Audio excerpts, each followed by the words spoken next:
by the way. Okay, go ahead. Okay. My name is Crystal Smith. I'm one of the founding members of Cariboo Working Dogs here in Quesnel, BC. We started about a year ago. I sold a couple puppies to Natasha and Deborah, who you'll meet later, and we just kind of wanted to learn more about our dogs and how to do clinics and how to do trials.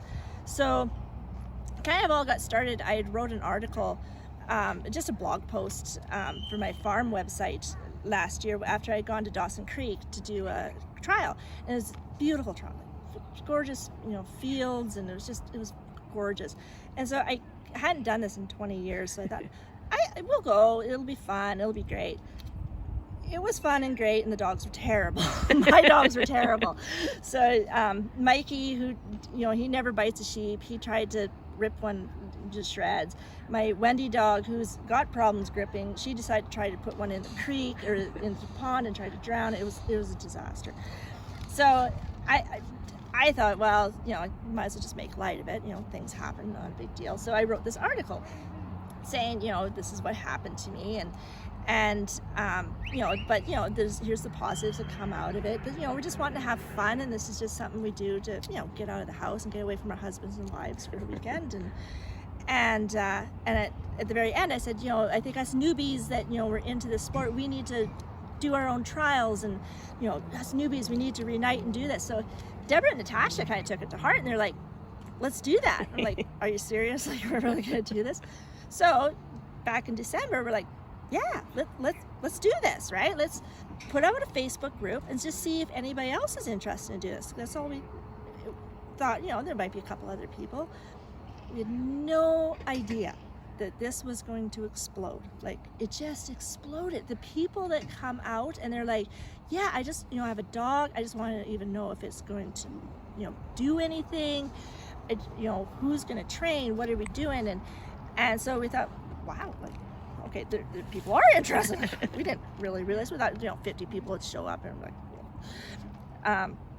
So we did a herding instinct clinic with Brian Looker, who's out here with his dog right now. And we thought, well, let's see who shows up. Well, I think we had about 40 or 50 people showed up. Wow. With all these dogs and, their spouses. And so we spent all day, not really anticipating it was going to be an all-day event, of just, hello, Queenie.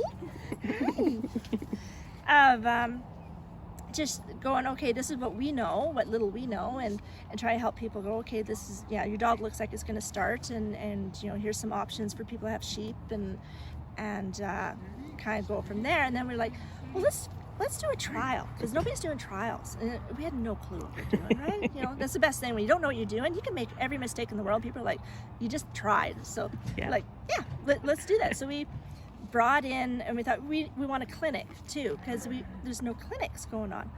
So we had Leela come last May, and she did a clinic for us, and then she also judged our first trial. And we had a soft limit, I think, of 40, and we had, I think, 35 or 38 people showed up from all over BC, came to do this trial. We were just shocked anybody showed up. We were just like, what? And just had a blast. Cool. And so we're like, okay. So then we had more trainers come out of the woodwork, and they're like, hey, if you want to organize it for us, we'd love to do some clinics here in town. So Daryl Paley, he's just did 2 with us, and which fantastic response. We have a clinic coming up in September, just before our next trial, and so we're already almost at capacity for this trial. Wow. In September, and the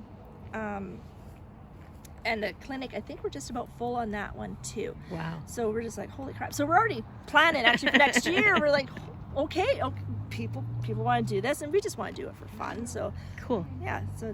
So can you explain to me what the herding instinct test is? So that is basically, you just kind of want to know whether or not the dog even is going to look at stock, if they're even interested, even trying to go out and herd anything. So usually what you do is you'll have some sheep in a pen, in a small pen, because you don't want to do something like this. Like, this is way too much. You'll spend all day running after the dog. It's a nightmare. So usually like a round pen works best, or just a really small little paddock. You put your 3-4 sheep in there, and you take your dog or your puppy or whatever you're gonna try to figure out if whether or not even interested in stock. Go in there, make sure it's on a long line because it's just way easier to catch them. Because if they all of a sudden they're on it, it's just round the pen. And you pretty much just walk in there and just see, okay, what are they gonna do? Are they gonna take a bite out of them? Are they gonna ignore them? Are the dog just gonna leave the ring? I've seen that. They're just like, nope, that's not my gig. Like, not gonna happen.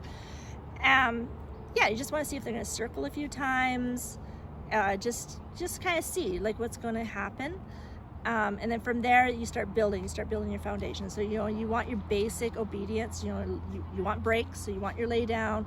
You want a good parking brake, so you better make sure your wait and stay is really good. We all have that. You'll see that out there today. We'll say wait, and the dog goes, yeah, I'm not waiting for nobody. It's not going to happen. And then your right and left, so like that'd be your come by is your left, and then your away command on your circling is away. And then you just start building, just gradually, just baby steps. You start working up, and eventually you're in an area like this, that quite large. Like Quentin there, she's only 16 months old, but she's also on cattle, so this is quite for her. She just loves this though. And so we're hoping this winter we're going to do some more of that, and then because people are very interested, they just want to know, like, is my dog going to love this, or is it going to hate this, or is they have potential? Because sometimes they're just not ready. You know, some dogs it takes up to maybe 2-3 years, and that's okay. Whatever works for them. So, why is this your favorite sport? I've always had collies. I was raised on a feedlot ranch, and so we always had border collies. That was our employees. So. Yeah, we actually raised border collies for a while, and then so I just kind of got into it's just something to do. Like I say, I've seen all sorts of parts of BC doing this, which is great. Places I would never stopped and stayed in. I'm just like, holy cow! The people, everybody's so supportive. Like, even if you have a train wreck out there, they're just happy if your dog lies down when you're leaving. They're just like, yes, you did it. It's great, which is wonderful. Like, there's no. Like, some people are very competitive, and naturally when you get out there, like, yeah, I just want to get all my points. But then, if a train wreck, you're just like, oh, well, I've spent my money on stupider stuff, so it's all good. But yeah, the people, the dogs, and it's a challenge. You never know what your dog's going to do. You never know what the sheep are going to do. You never know what the environment's going to hand you, and every run's different. Okay. Do you want to just introduce yourself and tell me how herding started? Okay, well, I'm Brian Looker. I'm from 150 Mile House, and I have a small farm there that I use my dogs on. At my age, I can't afford to not have dogs. Anyway, it started way back in the, I guess almost in the late 1800s. In Scotland and along the border countries to England, and they used to use the dogs just the same purpose I'm using them. But after a while, one farmer to another farmer, well, I've got a better dog than you've got, and let's prove it. So they would sort of have different courses they would set up and run it, and eventually that grew into a sport on its own, and it's practiced all around the world. In Australia and New Zealand, it's a different type of herding courses, right? But basically the whole thing is bring the sheep to me and or bring the cattle to me. Well, we introduced cattle, I'm not sure where that started from, but I imagine it started over in the UK as well. It's a lot easier and safer for a dog to move one of those big bovines than it is somebody human. Yes. Especially if you're not very fast in getting out of the way. I would be troubled. What they run over. But eventually it grew up into almost a sport unto its own, where many of the competitors are no longer using the dogs as working dogs. It's just like agility and those kind of things. So it's nice when we can get into a rural community here where most of the people, well, even right here now, are farmers, ranchers, Right. and they use their dogs to herd their cattle or their sheep, whatever the case is. So it's nice to get together and kid each other, and yeah, and a lot of pressure not on out there, but on them trying to get you to do things differently. But that's it in Cool. a nutshell. So you guys were talking about the difference between arena trials and like outdoor trials? Yes. The difference is with field trials, usually they run that with 4 sheep, and the mid class to the upper class, or the better dogs, more efficient dogs, can be 300-400 yards. Wow. So they'll run usually for the pro novice, we call it. That's the middle ones. That's the ones that are just well, they're the next step up from a beginner, and they'll run 300 yard. So the dog's got to run all that way around, pick up the sheep, and bring them back. And there's points awarded on how they do this. They call it an outrun. Right. How they do that, and then there is points on how they interact with the sheep when they get there, and then when they're bringing the sheep to you, the judges are looking for a straight line. Well, we're talking about 4 independent-minded sheep and a dog running all over the place. So there's points to be made there, that's for sure. And then they go around the handler, and then they go up through a gate. We call them gates. They're 2 panels that are set up, and you have to take all the sheep sheep through them. And so the dogs will take them through there. Then they'll run straight across from you. We call it cross driving. And that tends to take a little more work to train a dog to do that. No doubt. And then through another gate, and then usually back in and put them into a pen. So it requires a different set of skills. Actually, in some cases, I mean, if you've got a really good dog, I think it's a little bit easier than if you do an arena trial, because you're in an enclosed environment, and the sheep can go. They don't have to go so far to get away from you. You know, Right. They're running all around type of thing. But sometimes what they'll do on the field trials is they'll have what they call a double lift.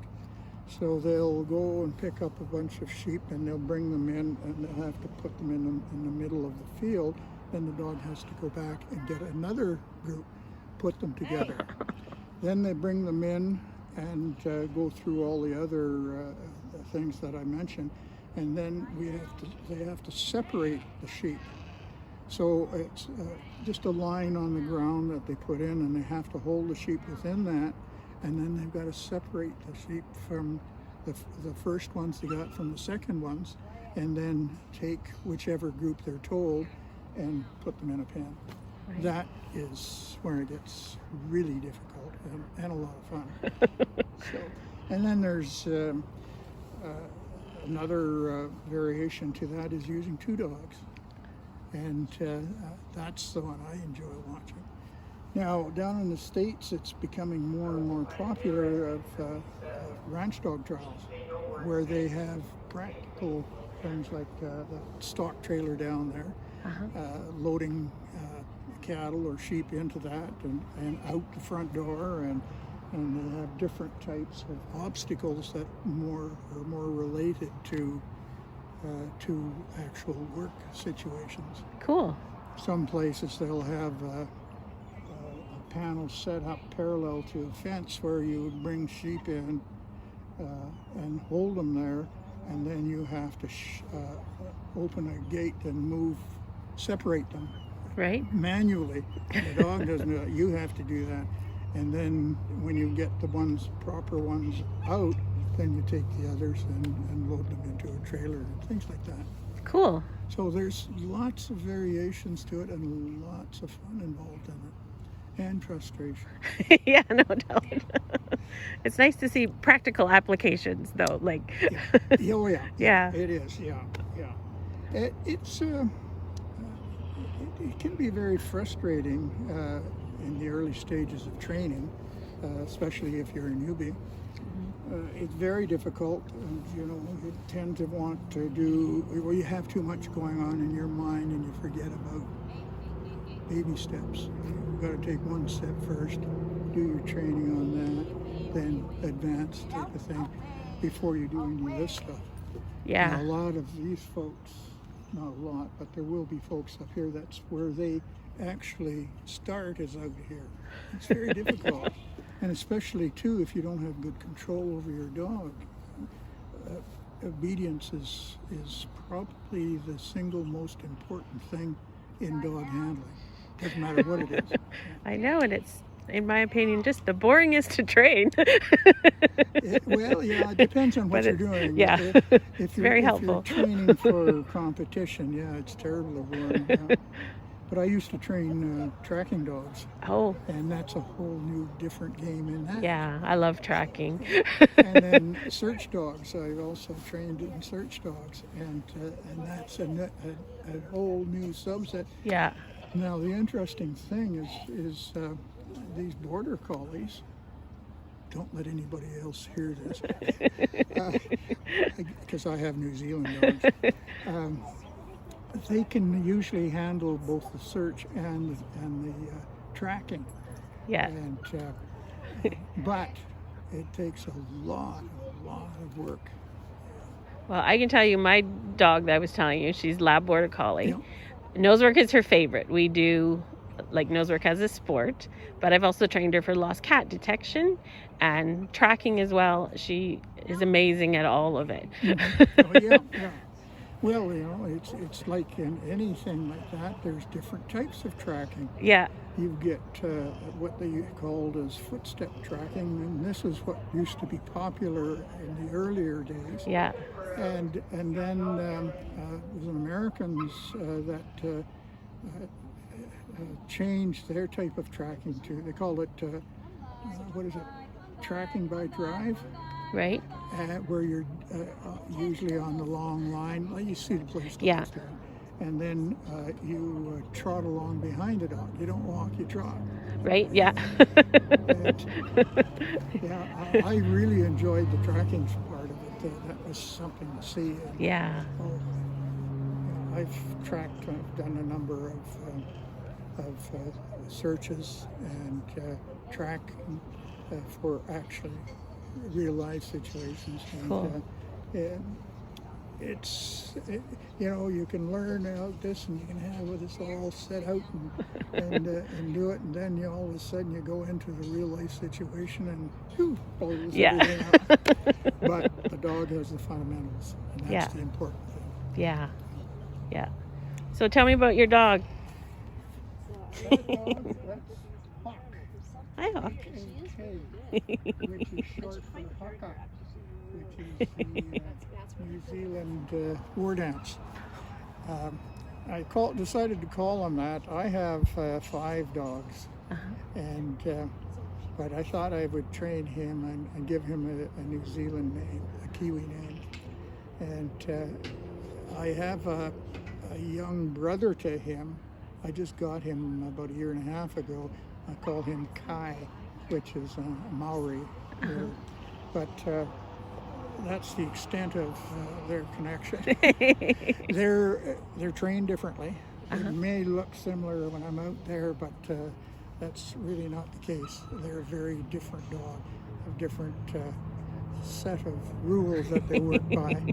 And my new dog, Pup, I haven't trained him at all, and yet he'll go out there and he'll help while we're moving cattle or moving sheep, and without even having decent obedience on it. Nice. Although I call him and he better come, so he does. But these dogs were conceived in New Zealand back in the early 1900s for working with the sheep in the New Zealand countryside, which is all up and down. Right. And they found border collies just couldn't get a full day's work out of them. Oh. Because they would, the heavy coat that they have on them, Right. and with these dogs, they've got a longer body, longer legs, Right. and actually the breed has sight hound in them. Oh, okay. So that's where you see a deeper chest. So they can stand up to pretty rigorous work, and they'll work all day long. Although I think he's just about at it. But then he's getting fat, lazy. But they made the breed. Kiwis are interesting folks, and if they want something in a dog, they'll breed for a specific purpose. Right. And in this case, they started out with Border Collie. They figured that he was smarter. Uh-huh. These are smarter. They put Lab in it. They put Shepherd into it, and they put, of all things, Poodle in it. Oh. And then they've got Sighthound. Now that's how the basis of that dog. And they're used in New Zealand for direction control. Okay. They'll have 4 New Zealand specific breed called a Huntaway. That's what they push sheep with. And when they want to turn the sheep and whatnot, they'll use these dogs. Or when they want to stop them, they'll use these dogs. So you'll have one on each side, and they can direct. This is amazing. We're talking 500-600 sheep or 1,000 sheep. Right. And you can do it with just 6 dogs. Wow. So a dog is invaluable, particularly in ranch work here. I do not understand why more ranchers haven't got good dogs. Yeah. Because it would, we like to brag that a dog is worth at least $10,000 and will do the work of 5 cowhands. Well, yeah, well, certain work, but so that's, I just don't understand why there isn't more of them. Yeah. Because, if I'm going to go out on the range and move and try and find cattle or move cattle, it's going to take me 3, 4, 10 times longer than if I had a dog who will go out and do it. They can run through the woods. Yeah. Yeah. And if you've got the Huntaway, which is a yappy dog, a barking dog, you send him in to find cattle in the bush. You know where he is because he's bark, bark, bark, bark. And then that bark changes when he finds a cow. Right. Or cattle. And then he's trained in herding as well, so he'll bring them back. Cool. So, yeah. So, I mean, that makes sense. There's so much benefit you can get from it, other than, it overrides the frustration of having a dog under heel all the time. Yeah, it's worth it. Tell me a little bit about yourself to start. Who are you? So I'm Deborah. I'm one of the trifecta. So I got into stock dogs probably a few years ago when we had our cattle ranch. And although our dogs weren't sort of technically trained for doing any trialing, they were more ranch dogs who had a very distinctive role. I didn't even know the proper terminology to use when I started this, until we actually sold our ranch about 5-6 years ago. And my dog, who you don't see today because he's retired, he's a Border Collie Kelpie cross, and he was bored. So I thought, well, I guess we need to start doing something. So we started taking clinics, learning the language. Cool. We offered up a service of going to ranches to help people move their cattle and sheep for processing. Right. So that became fun and a job, and we're slowly learning. I have never been in a trial myself. I've always just been at the learning beginning stage. Right. Hoot retired and COVID hit before we could do our first trial. And now I have a young pup who's not quite there yet, so I suspect by next year, he's only a year, just a year and a half, so by next year he'll be ready to do his first trial.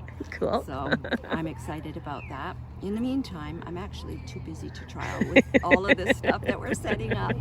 And so our big event, our second big event of Quesnel, is we have a 2-day clinic, which is September 21st and 22nd. Okay. And it is put on by Jen Larrabee. We're very honored to have her be our clinician. Jen has lots and lots of experience, over 30 years. She's got her own sheep farm in McBride. She's been a competitor in field trials primarily, but also has done arena. She's also competed in the Calgary Stampede. So she's really a high-level lady and a fabulous person just to get to know. She's very, very sweet. Cool. So she's going to put on the fundamentals of trialing clinic, and this is geared more for new people who are maybe just starting to trial or have never done a trial or maybe need to tweak what they're doing. And she takes people through all the different obstacles. So there's generally 5 obstacles in a trial, 3 points each for 3 sheep. Point systems are done by the number of sheep that cross an obstacle, right? Okay. So if you have 3 sheep, and that's the norm, and the sheep, as you do your outrun, which is sending your dog off, and you get 3 sheep through the first set of obstacles, which are usually 2 barrels, you get 3 points. Cool. If you only get 2 sheep or 1 sheep or no sheep through, you have a choice as a handler to resend your dog or just take 1 point. Right. Now, most people will resend because points are what wins. Even your time doesn't matter if you have full points. Full points trumps timing, unless you time out, of course. Yeah. So Jen will do that for 2 days, and then on the Friday after that clinic wraps up, Cariboo Stock Dogs is hosting our BC Stock Dog Association, our annual general meeting. So we're excited to be hosting that. Cool. So that's sort of a big deal for us. It's a first. Some of us are executive members on BC Stock Dog Association, and that sort of helps, I think, smooth the way for a lot of the paperwork we have to do to sanction events. Right. Because we're getting a little more familiar. We're all still very new, but we're getting lots of support from the BC Stock Dog Association, and part of that is getting involved. And so Right. they needed help, so we rose to, that occasion to help out. So we'll have the AGM from 6 to 7 on Friday, September 22nd, and then the following day we will have the trial. Now, every day is a new trial. So you have a trial September 23rd, then we get winners, and then we have a separate trial. It's the same thing, but Right. they're 2 separate days. And so 23rd, 24th, 2 trials, and so that's going to be very exciting. We are hoping, and our fingers are crossed, to be able to collaborate with the Northern BC Reining Club, who are the sliders. They do the slides. It's very cool, and we're hoping to coordinate sharing the park with them. Cool. The original plan is that their big event is being held in the big indoor arena. Okay. So there will, with any luck, be horses and dogs here all weekend for the public. Cool. So the public has lots to see. So fingers crossed that they can do it. We've had a few challenges with the indoor arena, but we're hoping that they can do it, and that would be great. Yeah, so as Natasha said, we've got about 35 people signed up, which Nice. is already more than we had for our first trial. And we will cap that because we really want people to not be here till midnight. Yeah. We want people to enjoy the day, have lots of time to connect with other like-minded people. We want events to go smoothly, so we will cap the event. Yeah. So last trial we had people coming from as far away as Saskatchewan, and then we had lots of higher level competitors. Brian Looker, who you I think talked to earlier, was also a Calgary Stampede competitor. So we're really dependent on these mentors that we have to not only help guide us because they've all done it before, but just to be able to watch them and learn from them. So it's really quite an honor to do this. That's great. So we are at Alex Fraser Park, for those that don't know, and the trial will be here in the outdoor arena, which is here. So I'm Natasha, and I have 3 Border Collie crosses, and they work on my ranch. I live in north of town, north of Quesnel, and I have a big cattle, not big cattle ranch, small family-run cattle ranch, but lots of cattle.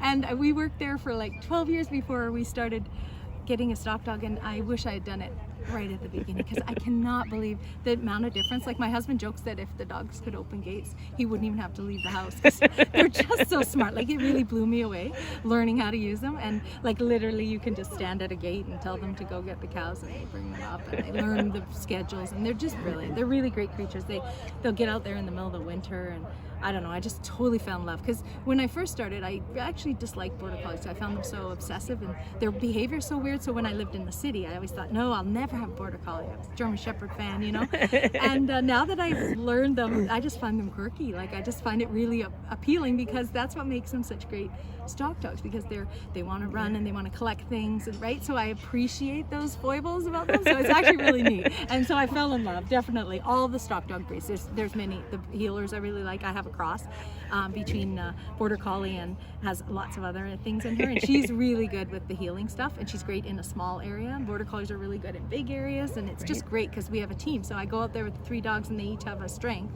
and they each can do a different job. So it's just amazing. Yeah, it's my favorite thing to just go out with the dogs and work. So that's how I fell in love with them. And then recently, just doing the competitions, also got totally hooked, because I meet all these amazing people, and everyone, you go to these events and they're so welcoming, and it's like, I never did a dog sport before, so to me it's just so fun. You know how that is, right? Yeah. I'm addicted to them all. Yeah, it is. That's the first one I've done, and I'm like, oh, I want to do this forever. So even at the end of the day, you take your dog home, and they don't win a ton of stuff, but you have so much fun seeing all the people, right? And the competitions, and just joining with like-minded people. It's really fun for me. So I think I'll be doing this for a very long time. Cool. Yeah, but yeah, the BC Stock Dog Association is a group of people that want to promote the use of stock dogs in BC, and it's really great. So they help you with your registering stock dogs and keeping them, so that we're choosing the genetics for working. So instead of choosing for show lines or beautiful, and I know this gets political a little bit, but I am a huge fan of this, because the problem is when you start breeding, you probably know, when you start breeding for merle or color or different things, you lose the skills. You need to be breeding for their working ability, because we've had that from the past. I think Brian gave you the history of the breed, right? And we do not want to lose that.